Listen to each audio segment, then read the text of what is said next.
வணக்கம். இது TNPSC all notes அப்படிங்கிற சேனல். நம்ம 12th பாலிட்டியிலிருந்து பாடங்கள் பார்த்துக்கிட்டு இருக்கோம். 4 பாடங்கள் பார்த்துருக்கோம். இது எல்லாமே 12th பாலிட்டி அப்படிங்கிற பிளேலிஸ்ட்டில் இருக்கும். இது 5வது பாடம், இந்தியாவில் கூட்டாட்சி அப்படிங்கிற பாடம். இந்த பாடத்தை முழுமையாக பார்க்க போகிறோம். எக்ஸ்ப்ளனேஷன்லாம் எதுவும் இருக்காது, வெறும் ரீட் பண்ணி மட்டும் தான் பார்க்க போகிறோம். படிக்கிறதுக்கு சோம்பேறித்தனமாக இருக்கிறவங்க இதை கேளுங்க. கற்றலின் நோக்கங்கள்: கூட்டாட்சி முறையின் தோற்றம், வளர்ச்சி மற்றும் பொருள் ஆகியவற்றை அறிந்து கொள்ளுதல். நமது அரசமைப்பின் கூட்டாட்சி மற்றும் ஒற்றையாட்சி தன்மைகளை அறிதலும், எவ்வாறு நமது அரசமைப்பு கூட்டாட்சி முறையை ஊக்குவிக்கின்றது என்பதை அறிந்து கொள்ளுதல். சட்டமன்றம், ஆட்சித்துறை, நிதித்துறைகளில் இந்திய அரசமைப்பில் காணப்படும் மத்திய மாநில உறவுகளை ஆய்வு செய்தல். இந்திய அரசமைப்பின் கூட்டுறவு கூட்டாட்சி முறையை அறிதல் மற்றும் மதிப்பீடு செய்தல். மத்திய மாநில உறவுகளில் காணப்படும் முக்கிய சிக்கல்களையும் கோரிக்கைகளையும் விவாதித்தல். மத்திய மாநில உறவுகள் குறித்து பல்வேறு குழுக்கள் வழங்கியுள்ள பரிந்துரைகளை அறிந்து கொள்ளுதல். மாநிலங்களுக்கிடையிலான நதிநீர் சிக்கல்களை தீர்ப்பதற்கு நமது அரசமைப்பு வழங்கியுள்ள வழிமுறைகளை மதிப்பீடு செய்தல்.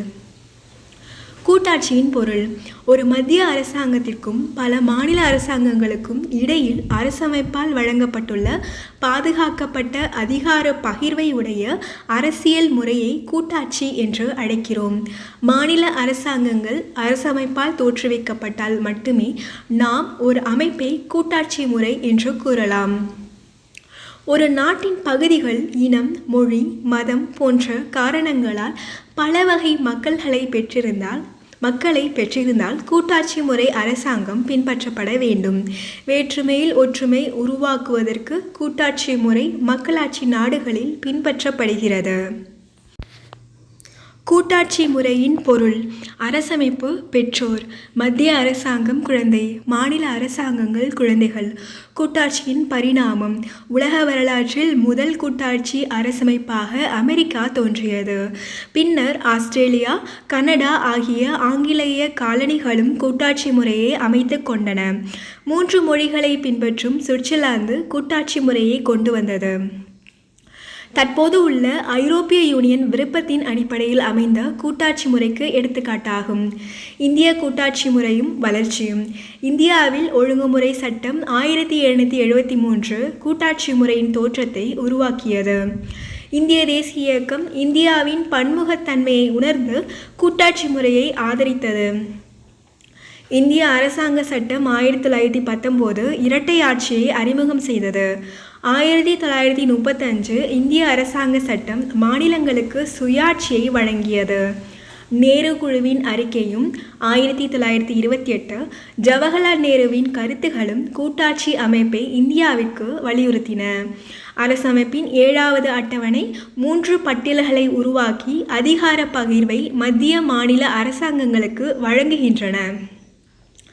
இந்திய அரசமைப்பின் கூட்டாட்சி தன்மைகள்: இந்திய அரசமைப்பு கீழ்க்கண்ட கூட்டாட்சி தன்மைகளை பெற்றுள்ளது. எழுதப்பட்ட அரசமைப்பு: கூட்டாட்சி முறைக்கு எழுதப்பட்ட அரசமைப்பு இன்றியமையாததாகும். பல மாநில மத்திய அரசாங்கங்கள் கூட்டாட்சி முறையில் செயல்படுவதால் அவைகளின் அதிகாரங்கள் தெளிவாக வரையறுக்கப்பட்டு இருக்க வேண்டும். தற்போது இந்தியாவில் ஒரு மத்திய அரசும் 28 மாநில அரசாங்கங்களும் உள்ளன. இவைகளின் அதிகாரங்களையும் பணிகளையும் அரசமைப்பு தெளிவாக வரையறுக்கின்றது. அரசமைப்பின் உயர்ந்த தன்மை: அரசமைப்பு நாட்டின் மிக உயர்ந்த சட்ட ஆவணமாகும். எல்லா அரசாங்கங்களும் அரசமைப்பின் நடைமுறை விதிகள் மற்றும் வழிமுறைகள் ஆகியவற்றை பின்பற்ற வேண்டும்.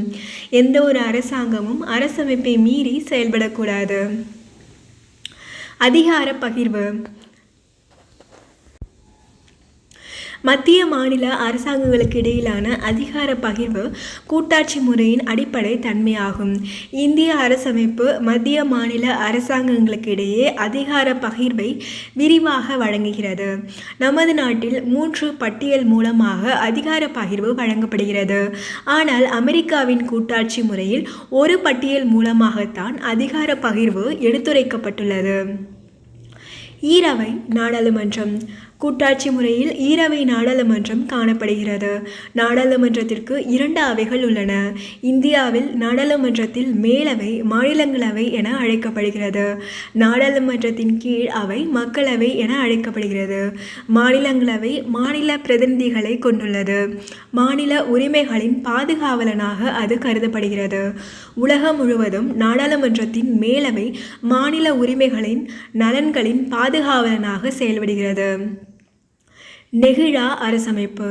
அரசமைப்பின் கருத்துக்களை மாற்றுவதற்கு அரசியல் சாசன திருத்தச் சட்ட முறையோ அல்லது தனி அமைப்போ உள்ள அரசமைப்புகளுக்கு நெகிழா அரசமைப்பு முறை என்பது பெயராகும். சாதாரண சட்டம் இயற்றும் முறை மூலமாக அரசமைப்பில் மாற்றங்களை செய்ய இயலாது.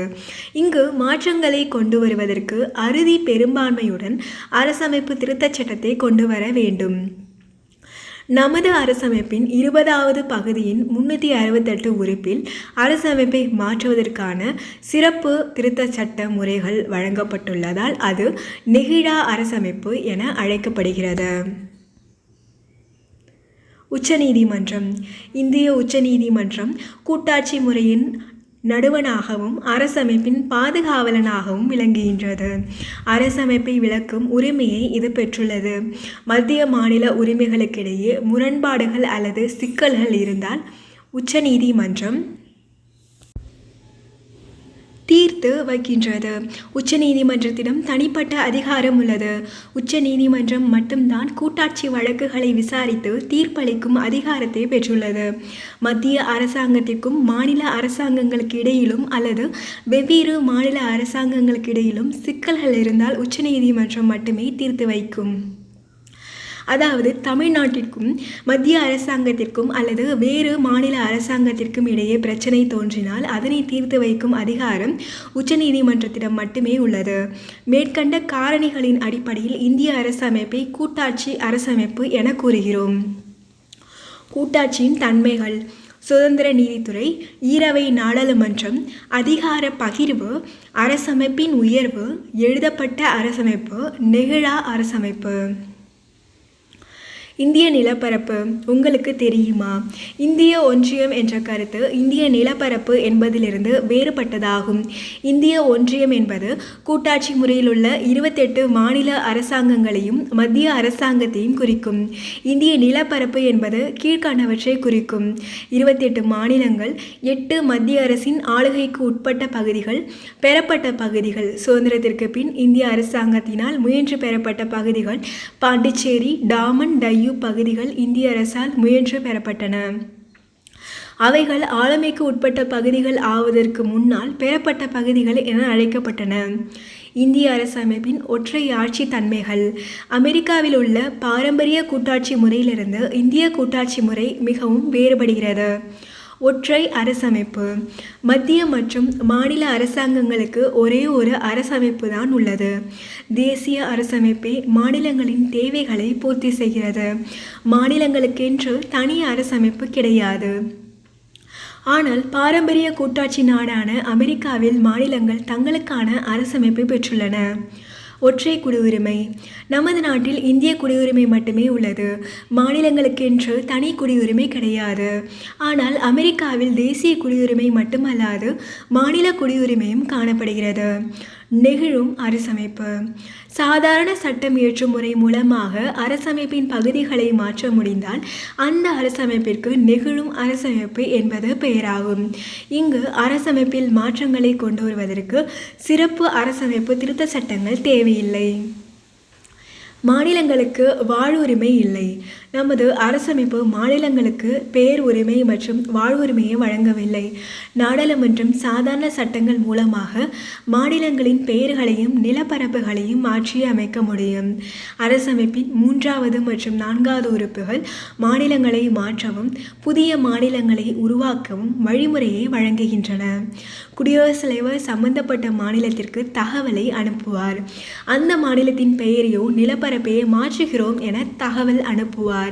அந்த மாநில சட்டமன்றத்தின் கருத்தை அனுப்புமாறு கூறுவார். ஆனால் மாநில சட்டமன்றத்தின் கருத்து அவரை கட்டுப்படுத்தாது.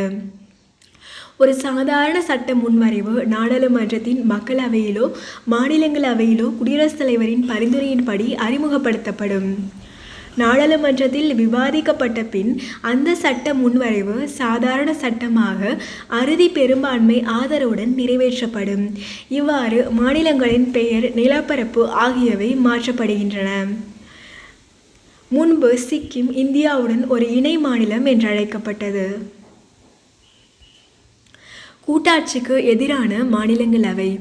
பொதுவாக நாடாளுமன்றத்தின் மேலவை மாநில உரிமைகளின் பாதுகாவலனாக பணியாற்றுகிறது. இந்தியில் ராஜ்யசபா என்றால் தமிழில் மாநிலங்களவை என்பது பொருளாகும். மாநிலங்களவை மாநிலங்களின் பிரதிநிதிகளால் உருவாக்கப்படுகிறது. மாநில உரிமைகளின் பாதுகாவலனாக பணிபுரிகிறது.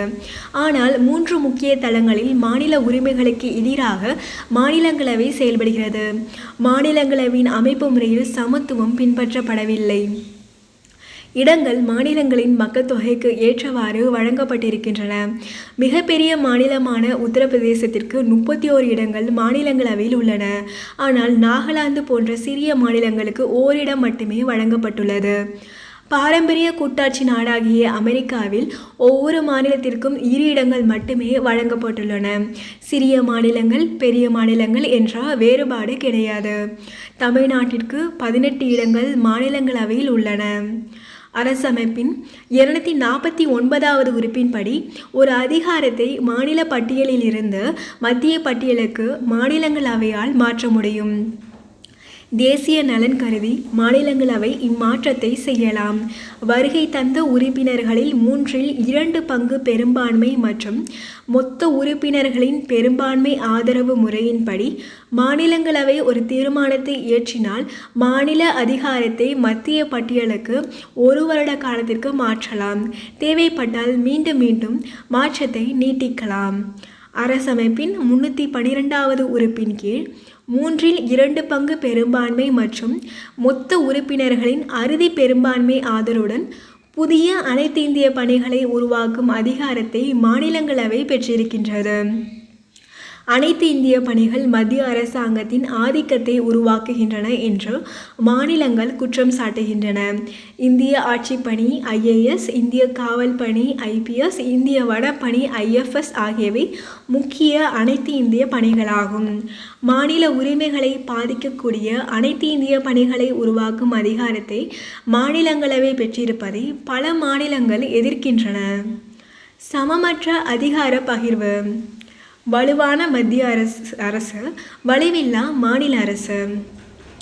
நமது அரசமைப்பு சமமற்ற அதிகார பகிர்வை உருவாக்கியுள்ளது என மாநிலங்கள் குற்றம் சுமத்துகின்றன.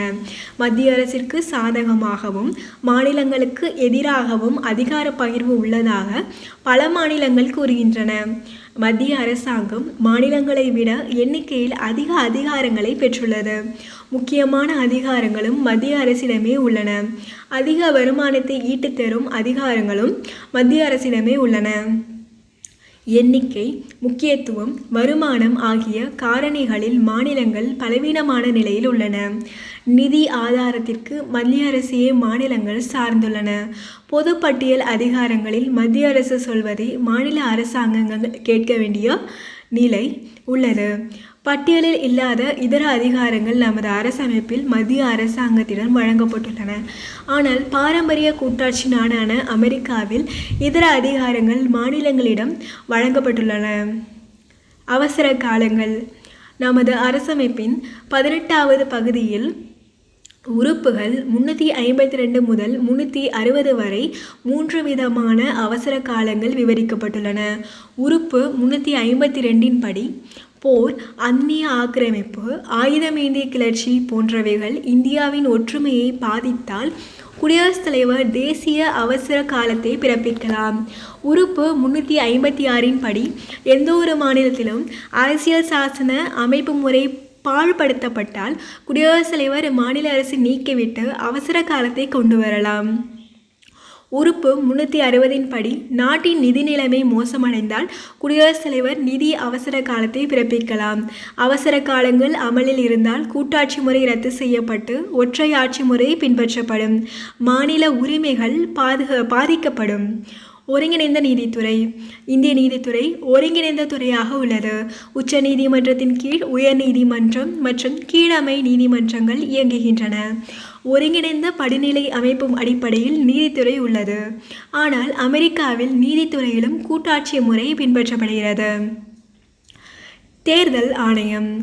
தேசிய தேர்தல் ஆணையம் நாடாளுமன்ற தேர்தலையும் மாநில சட்டமன்ற தேர்தலையும் நடத்துகின்றது.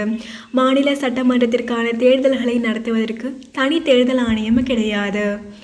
தேர்தல் முதன்மை அதிகாரி தேசிய தேர்தல் ஆணையம் தலைமையின் கீழ் செயல்படுவார். பாரம்பரிய கூட்டாட்சி நாடுகளில் மத்திய தேர்தலை தேசிய தேர்தல் ஆணையம் நடத்துகின்றது. ஆனால் நமது அரசமைப்பு ஒருங்கிணைந்த தேர்தல் ஆணையத்தை உருவாக்கியுள்ளது. உங்களுக்கு தெரியுமா? மாநில தேர்தல் ஆணையம். சென்னையில் உள்ள மாநில தேர்தல் ஆணையம் கூட்டாட்சி முறையின் அங்கம் இல்லை. அவ்வாணையம் 73வது 74வது அரசியல் சாசன திருத்த சட்டங்கள் அடிப்படையில் சுயாட்சி அமைப்புகளுக்கு, பஞ்சாயத்து, நகராட்சி அமைப்புகளுக்கு தேர்தலை நடத்துகின்றது. ஒருங்கிணைந்த தணிக்கை. இந்திய அரசமைப்பு மத்திய மாநில அரசாங்கங்களுக்கு ஒருங்கிணைந்த தணிக்கை முறையையும் அமைப்பையும் உருவாக்கியுள்ளது. சிஏஜி எனப்படும் தலைமை கணக்கு தணிக்கையாளர் அரசமைப்பின் 148வது உறுப்பின்படி தேசிய மற்றும் மாநில அளவிலான தணிக்கை அதிகாரத்தை பெற்றுள்ளார். இந்திய கூட்டாட்சி முறையில் மாநிலங்களுக்கென்று தனியான தணிக்கை அமைப்பு இல்லை. மத்திய மாநில அதிகார பகிர்வு. அதிகார பகிர்வு மத்திய மாநில உறவுகளின் அச்சாணியாக உள்ளது. மத்திய மாநில அரசாங்கங்களுக்கு இடையே அதிகார பகிர்வு 3 தளங்களில் காணப்படுகிறது. சட்டமன்ற அதிகார பகிர்வு, ஆட்சித்துறை அதிகார பகிர்வு, நிதி அதிகார பகிர்வு. சட்டமன்ற அதிகார பகிர்வு. மத்திய மாநில உறவுகளில் சட்டமன்ற அதிகார பகிர்வு 2 தளங்களில் வழங்கப்பட்டுள்ளது. அதிகார பகிர்வின் எல்லை. அதிகாரங்கள் பகிர்வு. அதிகார பகிர்வின் எல்லை. மத்திய அரசாங்கத்தின் அதிகாரம் தேசத்தின் எல்லை முழுவதும் காணப்படுகின்றது. மாநில அரசாங்கங்களின் அதிகாரம் மாநில எல்லை மீது காணப்படுகின்றது. மேலும் மத்திய அரசு எல்லைகளை தாண்டிய அதிகாரத்தையும் பெற்றிருக்கின்றது. அதாவது மத்திய அரசு இந்தியாவில் மட்டுமல்ல, உலகின் எந்த பகுதியிலும் வசிக்கும் இந்திய குடிமகன்கள் மற்றும் அவர்கள் சொத்துகள் மீதும் அதிகாரம் செலுத்துகின்றது. ஆனால் மாநில அரசாங்கங்கள் அந்தந்த மாநில எல்லைக்குள் மட்டுமே அதிகாரம் செலுத்துகின்றன. இருந்த போதிலும் மத்திய அரசாங்கத்தின் அதிகாரத்தை ஆளுகைக்கு உட்பட்ட பகுதிகள் மற்றும் பட்டியல் பகுதிகள் மீது பயன்படுத்தும் போது அரசமைப்பை சில கட்டுப்பாடுகளை விதிக்கின்றது. அதிகாரங்கள் பகிர்வு. மத்திய மாநில அரசாங்கங்களுக்கு இடையே அரசமைப்பு அதிகாரத்தை 3 பட்டியல்கள் மூலம் பகிர்ந்து அளிக்கின்றது. 1. பட்டியல். ஒன்றிய பட்டியல். இங்கு ஒன்றிய அரசு முழு அதிகாரத்தை பெற்றிருக்கும். பாதுகாப்பு, வங்கித்துறை, நாணயம், வெளியுறவுத்துறை உள்ளிட்ட 100 அதிகாரங்கள் இப்பட்டியலில் உள்ளன. பட்டியல் 2. மாநில பட்டியல். இப்பட்டியலில் உள்ள துறைகளில் மாநில அரசாங்கங்கள் முழு அதிகாரத்தை பெற்றிருக்கும். இங்கு 59 அதிகாரங்கள் உள்ளன.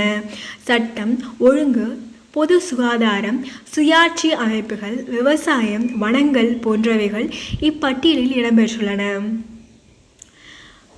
3. பட்டியல். பொதுப்பட்டியல். இப்பட்டியலில் 52 அதிகாரங்கள் உள்ளன.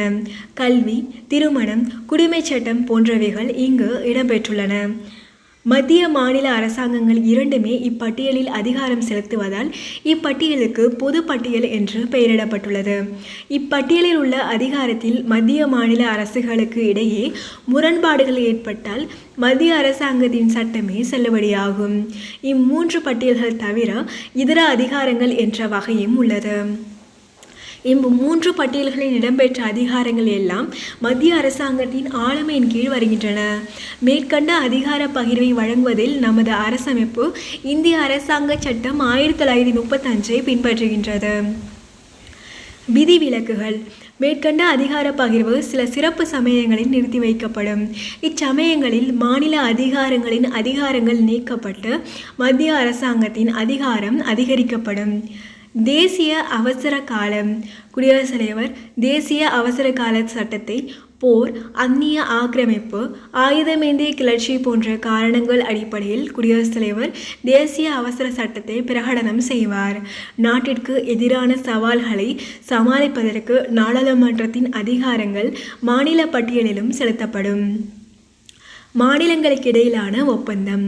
2 அல்லது 2ற்கு மேற்பட்ட மாநிலங்கள் தங்களின் நன்மை கருதி ஒரு குறிப்பிட்ட அதிகாரத்தில் மத்திய அரசு தங்களுக்கான பொது சட்டத்தை நிறைவேற்ற கோரினால் நாடாளுமன்றம் அச்சட்டத்தை நிறைவேற்றி தரும். சர்வதேச ஒப்பந்தம். சர்வதேச ஒப்பந்தங்களை அமல்படுத்துவதற்காக நாடாளுமன்றம் மாநில பட்டியலில் உள்ள அதிகாரத்தில் சட்டங்களை இயற்றலாம். உறுப்பு 356 அவசர காலம். அரசமைப்பின் 356 உறுப்பின்படி அவசர காலத்தை ஒரு மாநிலத்தில் பிறப்பித்தால் குடியரசுத் தலைவர் அந்த மாநிலத்திற்கான சட்டங்களை நாடாளுமன்றம் இயற்றலாம் என அதிகாரம் வழங்குவார். ஆட்சித்துறை அதிகார பகிர்வு. நமது அரசமைப்பு மத்திய மாநில அரசாங்கங்களுக்கிடையே நிர்வாக அதிகாரங்களை பகிர்கின்றது. ஏற்கனவே விவரிக்கப்பட்ட சட்டமன்ற அதிகார பகிர்வை பிரதிபலிக்கும் வகையில் ஆட்சித்துறை அதிகார பகிர்வு அமைந்துள்ளது. மத்திய அரசாங்கம் முதலாவது பட்டியலில் உள்ள விஷயங்கள் மீது ஆட்சித்துறை அதிகாரத்தை பெற்றிருக்கின்றது. 2வது பட்டியலில் உள்ள விஷயங்கள் மீது மாநில அரசாங்கங்கள் அதிகாரத்தை பெற்றுள்ளன. 3வது பட்டியலான பொது பட்டியலின் நிர்வாக அதிகாரத்தை மாநிலங்கள் பெற்றிருக்கும். ஆனால் தேவைப்பட்டால் மத்திய அரசாங்கம் மாநில அரசாங்கங்களுக்கு கட்டளைகளை பிறப்பிக்கும். மாநில அரசாங்கங்கள் மத்திய அரசாங்கம் வழங்கும் கட்டளைகளை கண்டிப்பாக இங்கு நிறைவேற்ற வேண்டும். நமது கூட்டாட்சி முறையில் மத்திய மாநில அரசாங்கங்கள் இடையே பணி ஒப்படைப்பு முறை காணப்படுகின்றது. மத்திய அரசாங்கம் மாநில ஆளுநரின் இசைவுடன் தனது நிர்வாக பணிகளை நிறைவேற்றுமாறு மாநில அரசாங்கத்திடம் ஒப்படைக்கலாம். மாநில அரசாங்கம் குடியரசுத் தலைவரின் ஆதரவுடன் தனது நிர்வாக பணிகளை மத்திய அரசிடம் ஒப்படைக்கலாம். மத்திய அரசு மாநில ஆளுநரின் இசைவு இல்லாமல் நாடாளுமன்றத்தின் அனுமதியுடன் தனது நிர்வாக கடமைகளை நிறைவேற்றுமாறு மாநில அரசாங்கத்திடம் ஒப்படைக்கலாம். நிதி அதிகார பகிர்வு. கூட்டாட்சி முறையின் வெற்றிக்கு நிதி அதிகார பகிர்வு மிகவும் முக்கியமானதாகும். இந்திய அரசமைப்பு மத்திய மாநில அரசாங்கங்கள் இடையே நிதி அதிகார பகிர்வை விரிவாக வழங்குகின்றது. இப்பகிர்வானது இந்திய அரசாங்க சட்டம் 1935 பெரிய அளவில் பிரதிபலிக்கின்றது. 2 வகையான வருமானங்கள் நிதி பகிர்வில் காணப்படுகின்றன. வரி வருமான பகிர்வு, இதர வருமான பகிர்வு. வரி வருமான பகிர்வு. மத்திய மாநில நிதி பகிர்வில் வரி வருமான பகிர்வு 5 வகைகளில் தீர்மானிக்கப்படுகிறது. சுங்க வரி போன்றவைகள் முற்றிலும் மத்திய அரசாங்கத்திற்கு ஒதுக்கப்பட்டுள்ளன. விற்பனை வரி போன்ற வரிகள் முற்றிலும் மாநில அரசாங்கத்திற்கு ஒதுக்கப்பட்டுள்ளன. சில வரிகளை மத்திய அரசாங்கம் விதிக்கின்றது. மாநில அரசாங்கங்கள் அவ்வரிகளை வசூலித்து பயன்படுத்திக் கொள்கின்றன. எடுத்துக்காட்டு முத்திரை வரி, கலால் வரி கூறலாம். சில வரிகளை மத்திய அரசாங்கம் விதித்து வசூலிக்கிறது. ஆனால் அந்த வருமானம் மாநிலங்களுக்கு வழங்கப்படுகின்றது. எடுத்துக்காட்டாக செய்தித்தாள்களில் வரும் விளம்பரங்கள் மீதான வரி. சில வரிகள் மத்திய அரசால் விதிக்கப்பட்டு வசூலிக்கப்பட்டு மாநிலங்களுக்கிடையே பகிர்ந்தளிக்கப்படுகின்றன. எடுத்துக்காட்டாக விவசாய வருமானம் தவிர்த்த பிற வருமானங்கள் மீதான வரி. இதர வருமான பகிர்வு. வரி தவிர இதர வருமான வழிகள் மத்திய மாநிலங்களுக்கு அரசமைப்பால் வழங்கப்பட்டுள்ளன. மத்திய அரசாங்கம் தனக்கான வணிக மற்றும் தொழில் நிறுவனங்களை நடத்தி வருமானத்தை ஈட்டலாம். எடுத்துக்காட்டாக தொழில் நிதி நிறுவனம், ரயில்வே துறை, ஒளிபரப்பு, அஞ்சல் துறை போன்றவற்றை நாம் கூறலாம். மாநில அரசாங்கங்கள் தங்களுக்கென ஒதுக்கப்பட்ட வணிக தொழில் நிறுவனங்கள் மூலமாக வருமானத்தை ஈட்டிக்கொள்ளலாம். மின்சாரம், நீர்ப்பாசனம், வனங்கள், தரைவழி போக்குவரத்து போன்ற துறைகளில் மாநில அரசாங்கங்கள் வருமானத்தை ஈட்டலாம். வரி வருமான பகிர்வு. மத்திய அரசாங்கத்திற்கு ஒதுக்கப்பட்ட வரிகள், மாநில அரசாங்கத்திற்கு ஒதுக்கப்பட்ட வரிகள், மத்திய அரசால் விதிக்கப்பட்டு மாநில அரசால் வசூலிக்கப்படும் வரிகள், மத்திய அரசால் விதிக்கப்பட்டு வசூலிக்கப்பட்டு அந்தந்த மாநிலங்களுக்கு வழங்கப்படும் வரிகள், மத்திய அரசால் விதிக்கப்பட்டு வசூலிக்கப்பட்டு மாநிலங்களுக்கு இடையே பகிர்ந்தளிக்கப்படும் வரிகள். நிதிக்குழு. ஒவ்வொரு 5 ஆண்டிற்கும் குடியரசுத் தலைவர் ஒரு நிதிக்குழுவை அமைப்பார். அரசமைப்பின் 280வது உறுப்பு குழுவின் அமைப்பை விவரிக்கின்றது. நிதிக்குழு ஒரு தலைவரையும் 4 உறுப்பினர்களையும் பெற்றிருக்கும். நிதிக்குழுவின் தலைவர் பொது விவகாரங்களில் அனுபவம் பெற்றவராக இருப்பார். நிதிக்குழுவின் 3 உறுப்பினர்கள் நிதி நிர்வாகம், பொருளாதாரம், பொது கணக்குகள் மற்றும் அரசு நிதித்துறை ஆகியவற்றில் நிபுணத்துவம் பெற்றிருப்பார்கள். நிதிக்குழுவின் 4வது உறுப்பினர் உயர் நீதிமன்ற நீதிபதியாக தகுதி பெற்றவர்.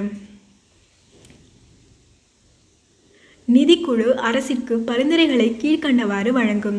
வருமானத்தை மத்திய மாநில அரசுகளுக்கிடையே பகிர்தல், உதவி மானியம் வழங்கப்படும் வழிமுறைகள், பஞ்சாயத்து அமைப்புகளின் நிதி ஆதாரங்களை வலுப்படுத்தும் நோக்குடன் இந்தியாவில் தொகுப்பு நிதி அதிகரிப்பதற்கான பரிந்துரைகள், நகராட்சி அமைப்புகளின் நிதி ஆதாரங்களை வலுப்படுத்தும் நோக்குடன் இந்தியாவில் தொகுப்பு நிதி அதிகரிப்பதற்கான பரிந்துரைகள், குடியரசுத் தலைவரால் நிதி சம்பந்தப்பட்ட விஷயத்தில் கோரப்படும் பரிந்துரைகள்.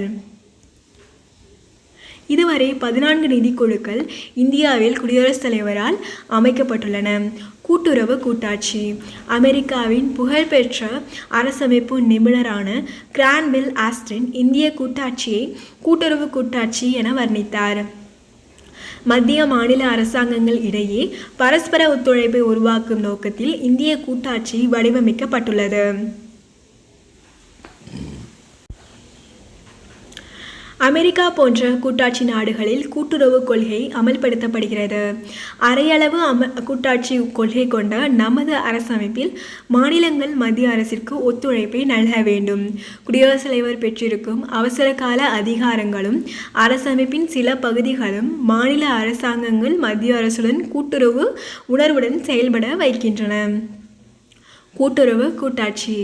மத்திய அரசாங்கம், மாநிலங்கள், மாநிலங்களுக்கு இடையிலான குழு, மண்டல குழுக்கள், நிதி ஆயோக், மாநிலங்களுக்கு இடையிலான நதிநீர் பிரச்சினை.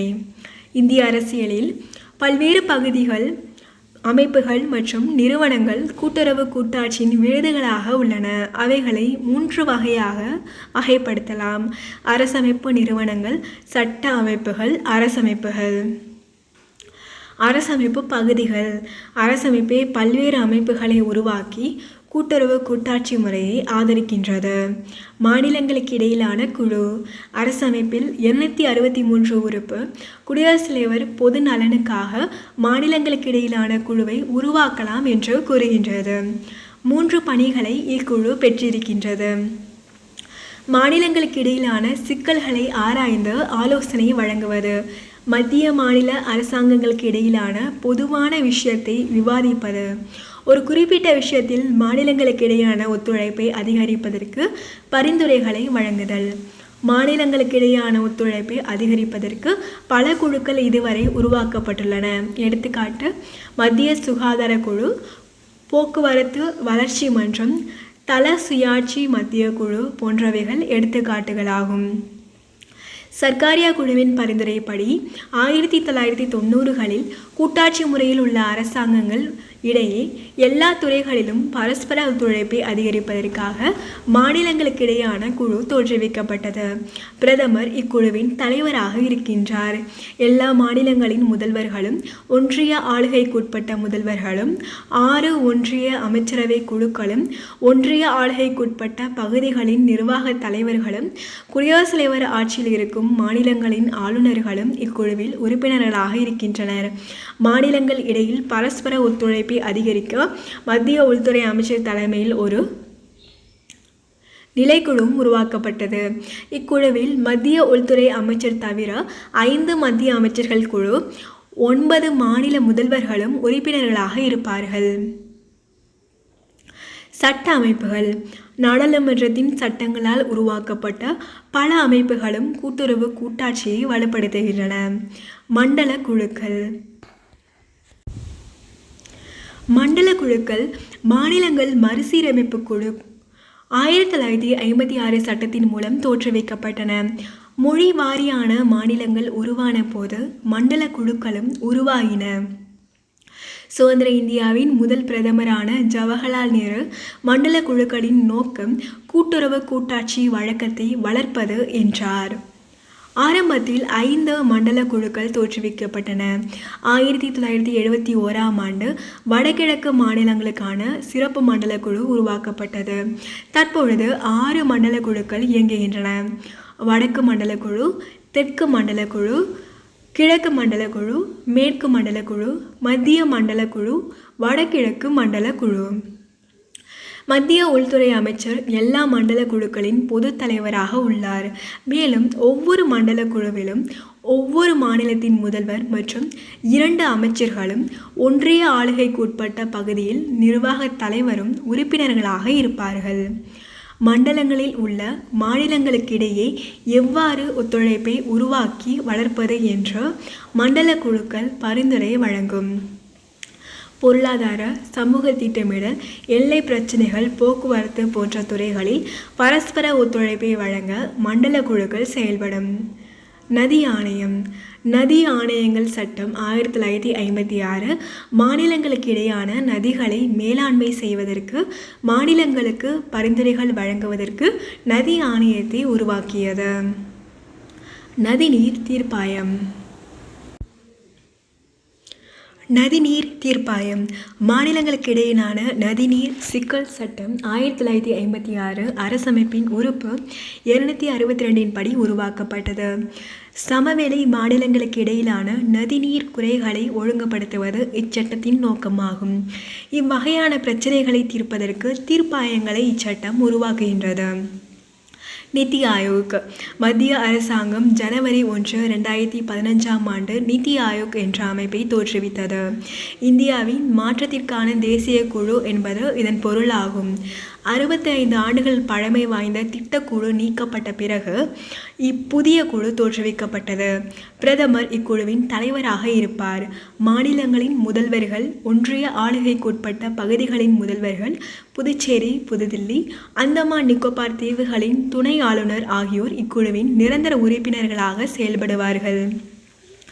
மாநிலங்களுக்கிடையிலான அமைப்பு ரீதிய தொடர்ச்சியாக கூட்டுறவு கூட்டாட்சியை வளர்ப்பது இக்குழுவின் நோக்கமாகும். உறுதியான மாநிலங்கள், உறுதியான தேசத்தை உருவாக்குவது இக்குழுவின் எண்ணமாகும். வருமான ஆதாரங்கள் இல்லாததாலும் அரசமைப்பு சக்தி இல்லாததனாலும் மாநிலங்கள் மத்திய அரசை சார்ந்து இயங்குகின்றன. இயற்கை பேரழிவுகளை சமாளிப்பதற்கு கூட மத்திய அரசை சார்ந்து இருக்கின்றன. இந்நிலையினை மாற்ற வேண்டும் என்பது நிதி ஆயோக்கின் நோக்கமாகும். மாநிலங்களுக்கிடையிலான நதிநீர் பிரச்சினை.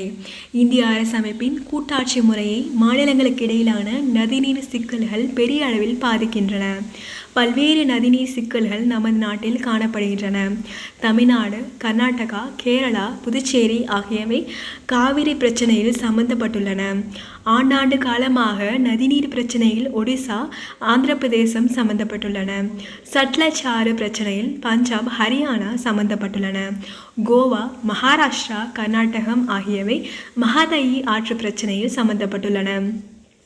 மாநிலங்களுக்கு இடையிலான நதிநீர் பிரச்சினைகளை தீர்ப்பதற்கு இந்திய அரசியலில் கீழ்கண்ட அணுகுமுறை பின்பற்றப்படுகிறது. அரசமைப்பும் மாநிலங்களுக்கு இடையிலான நதிநீர் சிக்கல்களும். அரசமைப்பின் 262 உறுப்பு மாநிலங்களுக்கு இடையிலான நதிநீர் பிரச்சினைகளை தீர்ப்பதற்கு வழிமுறையை வழங்குகின்றது. இவ்வகையான பிரச்சினைகளில் உச்சநீதிமன்றத்தின் அதிகார வரம்பிலிருந்து நாடாளுமன்றம் விலக்கி வைக்கலாம். நாடாளுமன்றம் நதிநீர் பிரச்சினைகள் சம்பந்தமாக ஒரு சட்டத்தை இயற்றலாம். நதிநீர் பிரச்சினை பல லட்சம் மக்களின் வாழ்வாதாரத்தை பாதிக்கின்றது. நீதிமன்றங்கள் தீர்ப்பை வழங்கினால் மக்களிடையே கசப்புணர்வும் பிளவும் அதிகரிக்கலாம். ஆகவே சுமூகமான பேச்சுவார்த்தை மூலமாக நதிநீர் பிரச்சினைகளை நாம் தீர்க்க வேண்டும் என்பது அரசமைப்பு உறுப்பு 262 நோக்கமாகும். மாநிலங்களுக்கு இடையிலான நதிநீர் சிக்கல்கள் சட்டம் 1956. மாநிலங்களுக்கு இடையிலான நதிநீர் சிக்கல்கள் சட்டம் 1956 நாடாளுமன்றத்தால் உருவாக்கப்பட்டது. நதிநீர் பிரச்சினையை தீர்ப்பதற்கு மத்திய அரசாங்கம் தீர்ப்பாயங்களை அமைக்கலாம் என்று இச்சட்டம் வழிவகுக்கின்றது. நதிநீர் பிரச்சினைகள் பேச்சுவார்த்தைகள் மூலமாக தீர்க்கப்பட வேண்டும். பேச்சுவார்த்தை முயற்சிகள் தோல்வியடைந்தால் சம்பந்தப்பட்ட மாநிலங்கள் மத்திய அரசாங்கத்தை நாடலாம். மத்திய அரசாங்கம் குறிப்பிட்ட நதிநீர் பிரச்சனையை தீர்ப்பதற்கு ஒரு தீர்ப்பாயத்தை அமைக்கும். உச்சநீதிமன்றத்தின் தலைமை நீதிபதி அந்த தீர்ப்பாயத்திற்கான தலைவரை நியமிப்பார். ஆரம்பத்தில் தீர்ப்பாயம் அல்லது நடுவர் மன்றம் ஒரே ஒரு உறுப்பினரை தான் கொண்டிருந்தன. பின்னர் நடுவர் மன்றங்கள் ஒன்றுக்கும் மேற்பட்ட உறுப்பினர்களை பெறுவதற்கு சட்டம் மாற்றப்பட்டது. நடுவர் மன்றத்தின் தலைவர் மற்றும் உறுப்பினர்களை உச்சநீதிமன்ற தலைமை நீதிபதி, உச்சநீதிமன்ற அல்லது உயர் நீதிமன்றங்களின் நீதிபதிகள் அல்லது ஓய்வு பெற்ற நீதிபதிகளை நியமிப்பார். நடுவர் மன்றத்தின் தீர்ப்பு நீதிமன்றத்தின் தீர்ப்புக்கு சமமானதாகும். நடுவர் மன்றம் விசாரிக்கும் நதிநீர் பிரச்சனையில் வேறு எந்த நீதிமன்றமும் தலையிட முடியாது. மேலும் நதிநீர் ஆணையம் சட்டம் 1956 கீழ் வரும் நதிகளின் மீது நடுவர் நீதிமன்றங்களை அமைக்க முடியாது. சுருக்கமாக கூற வேண்டுமென்றால், நமது நாட்டில் மாநிலங்களுக்கு இடையிலான நதிநீர் சிக்கல்கள் அணுகுமுறையில் 2 தன்மைகள் காணப்படுகின்றன. பேச்சுவார்த்தைகள் மூலமாக இப்பிரச்சனையை தீர்க்க வேண்டும். பேச்சுவார்த்தைகள் தோல்வியடைந்தால் நடுவர் நீதிமன்றம் அமைத்து தீர்வை காண வேண்டும்.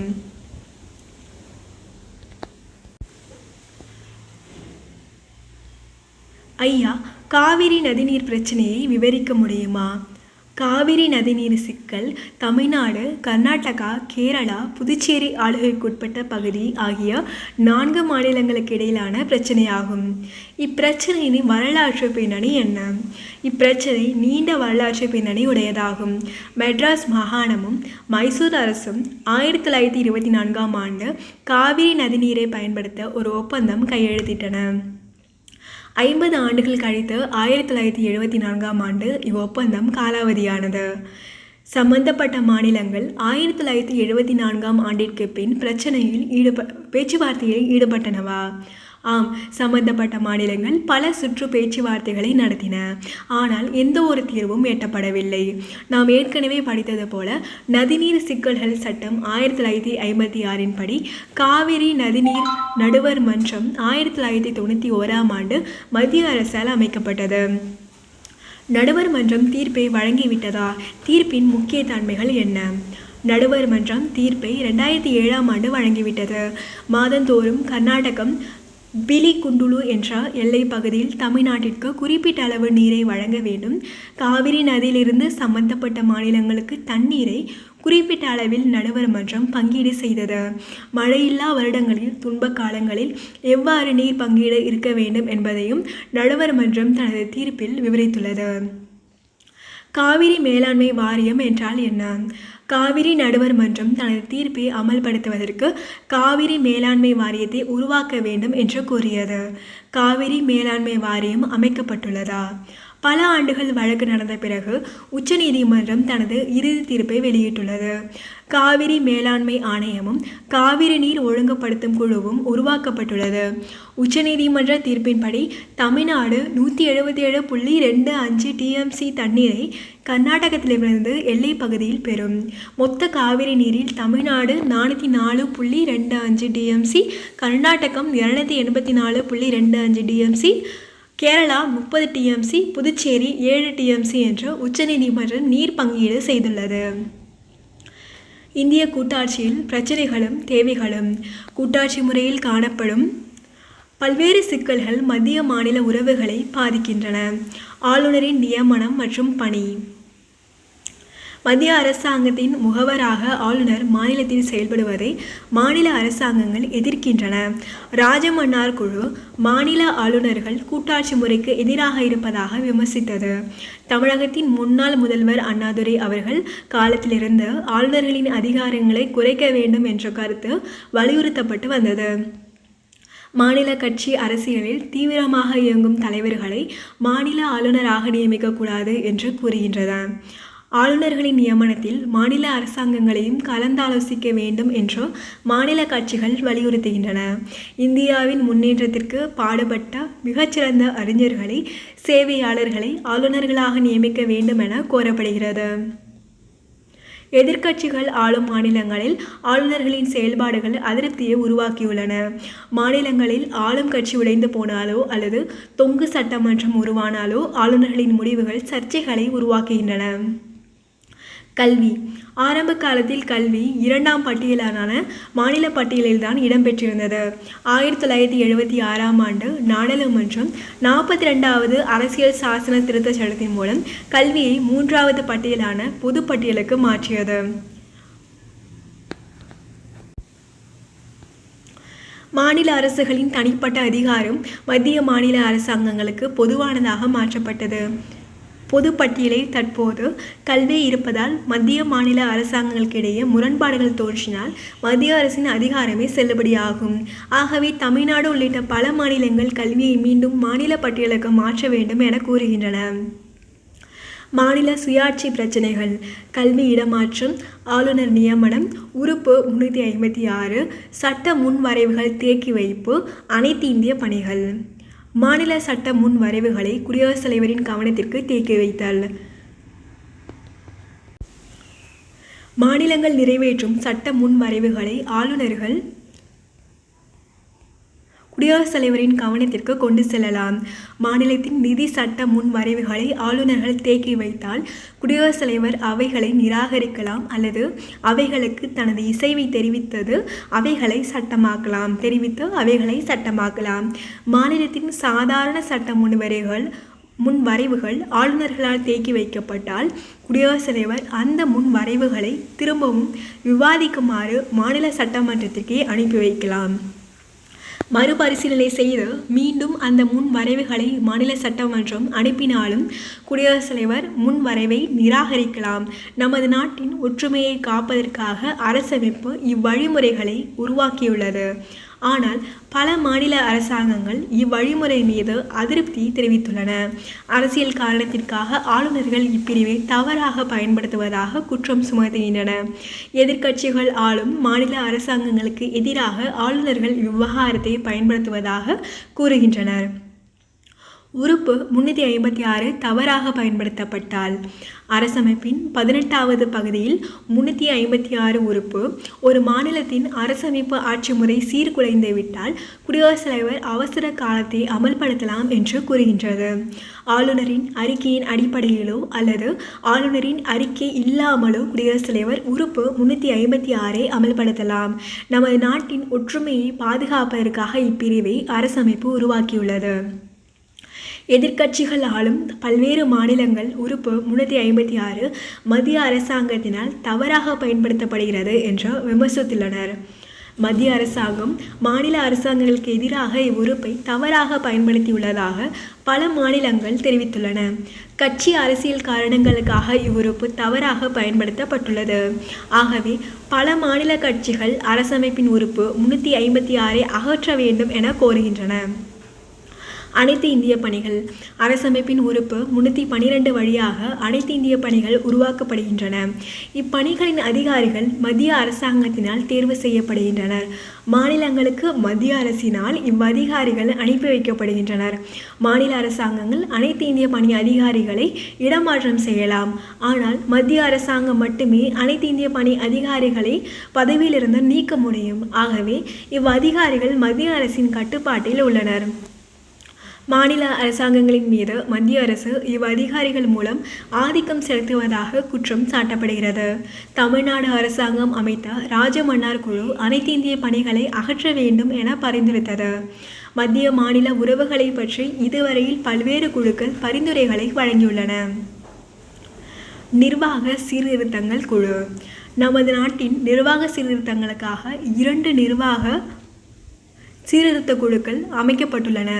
முதல் நிர்வாக சீர்திருத்த குழு 1966ஆம் ஆண்டு மொரார்ஜி தேசாய் தலைமையிலும் பின்னர் கே. அனுமந்தையா தலைமையிலும் உருவாக்கப்பட்டது. இக்குழு 20 அறிக்கைகளை வழங்கியுள்ளது. அவைகளில் ஒரு அறிக்கை மத்திய மாநில உறவுகளை பற்றி பரிந்துரைகளை வழங்கியது. 2வது நிர்வாக சீர்திருத்தங்கள் குழு 2005ஆம் ஆண்டு அமைக்கப்பட்டது. ஆரம்பத்தில் வீரப்ப மொய்லி பின்னர் வி. ராமச்சந்திரனும் தலைவர்களாக இருந்தனர். மத்திய மாநில உறவுகள் குழுக்கள். நிர்வாக சீர்திருத்தங்கள் குழு, ராஜமன்னார் குழு, சர்க்காரிய குழு, புஞ்சி குழு, வெங்கட செல்லையா குழு. ராஜமன்னார் குழு. தமிழ்நாடு அரசாங்கம் நமது அரசமைப்பின் மத்திய மாநில உறவுகளை ஆய்வு செய்து பரிந்துரைகள் வழங்குவதற்கு ராஜமன்னார் குழுவை அமைத்தது. சென்னை உயர்நீதிமன்றத்தின் முன்னாள் தலைமை நீதிபதி பி.வி. ராஜமன்னார், சென்னை பல்கலைக்கழகத்தின் துணைவேந்தர் முனைவர் ஏ. லட்சுமணசாமி, ஆந்திர உயர்நீதிமன்றத்தின் முன்னாள் தலைமை நீதிபதி முனைவர் பி. சந்திர ரெட்டி ஆகியோர் இக்குழுவில் இருந்தனர். தங்களது பரிந்துரைகளை இக்குழு அரசாங்கத்திற்கு 1971ஆம் ஆண்டு வழங்கியது. மாநில சுயாட்சி வரலாற்றில் மிகவும் முக்கிய மைல்கல்லாக இக்குழுவின் அறிக்கை உள்ளது.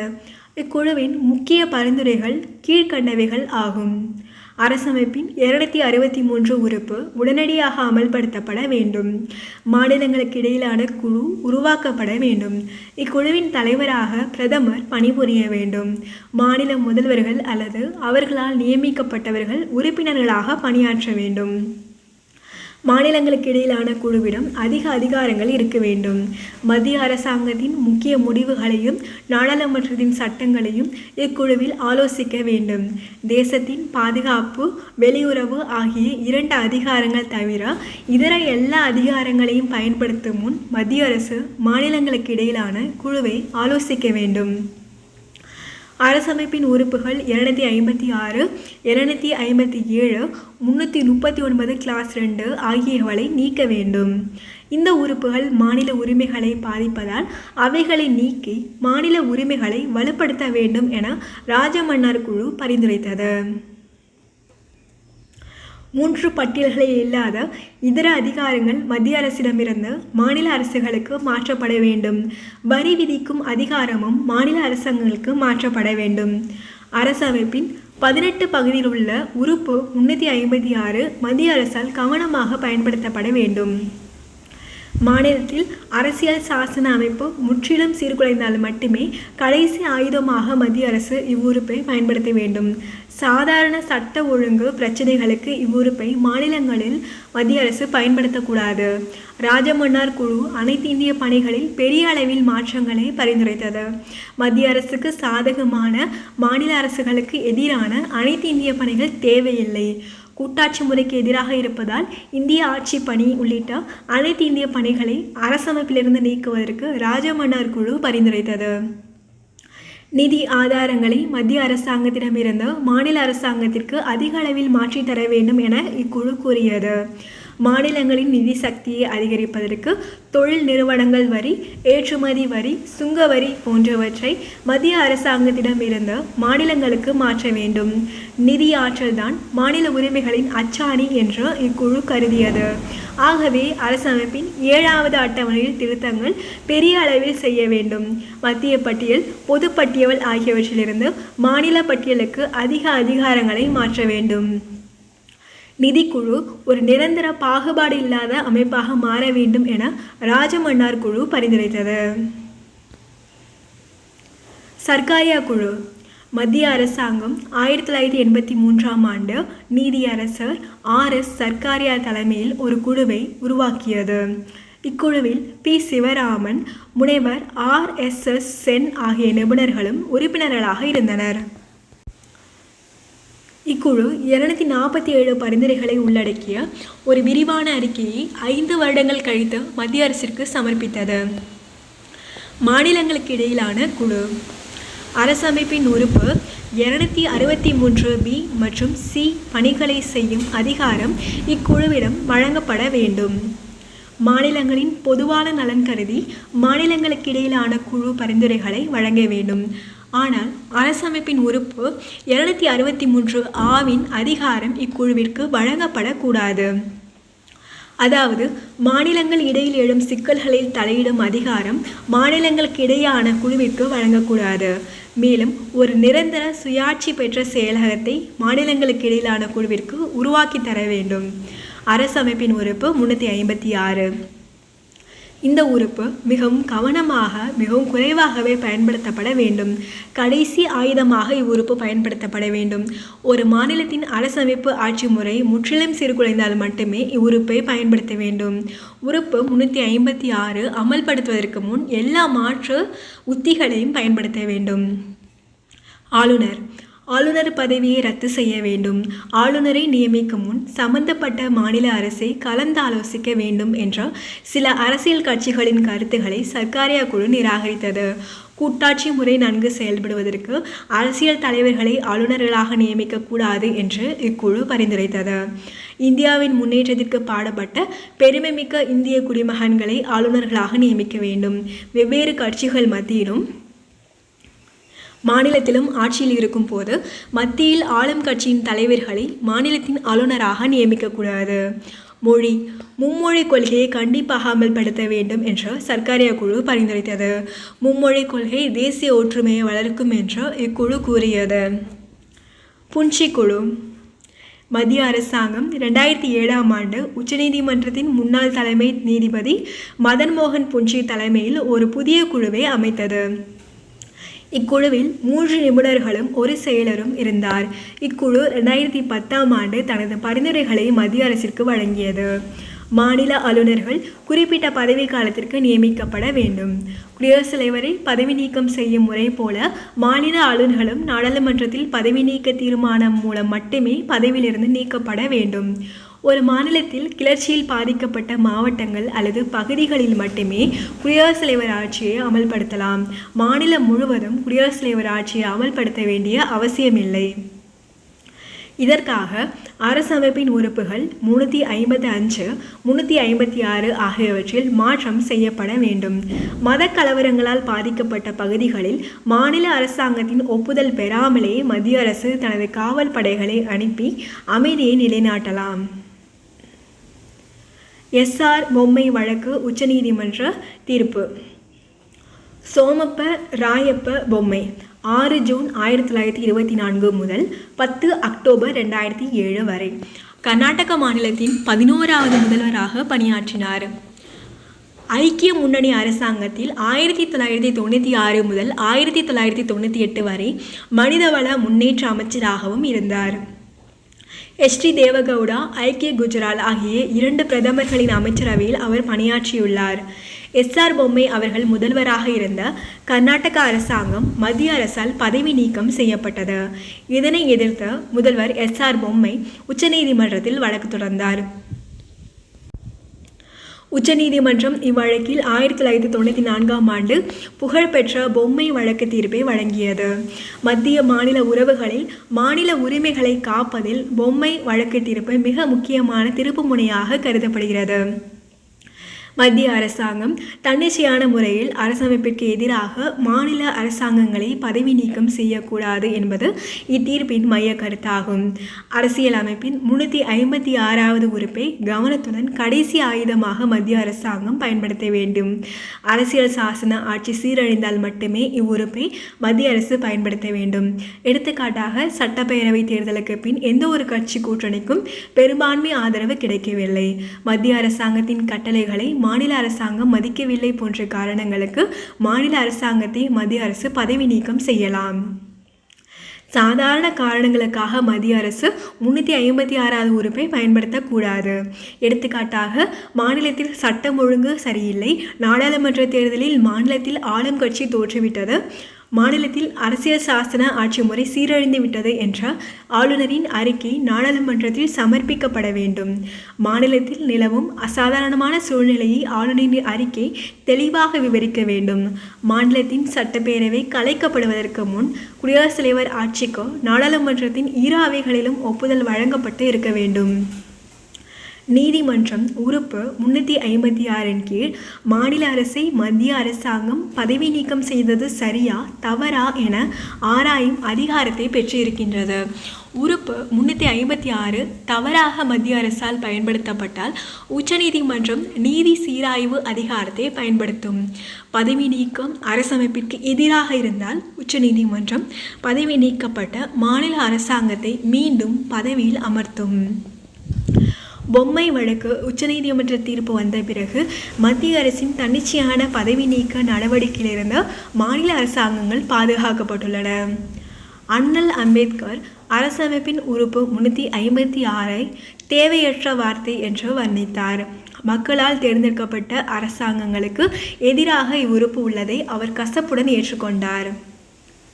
வெங்கடசேலையா குழு பிரதமர் அடல் பிகாரி வாஜ்பாய் தலைமையிலான தேசிய மக்களாட்சி கூட்டணி அரசாங்கம் 2000ஆம் ஆண்டு நீதியரசர் நாராயண ராவ் வெங்கடசெல்லையா தலைமையில் ஒரு குழுவை அமைத்தது.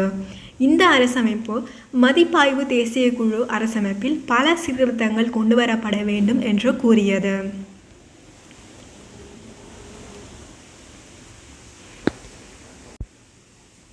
நன்றி. அடுத்த வீடியோவில் பார்க்கலாம். நன்றி.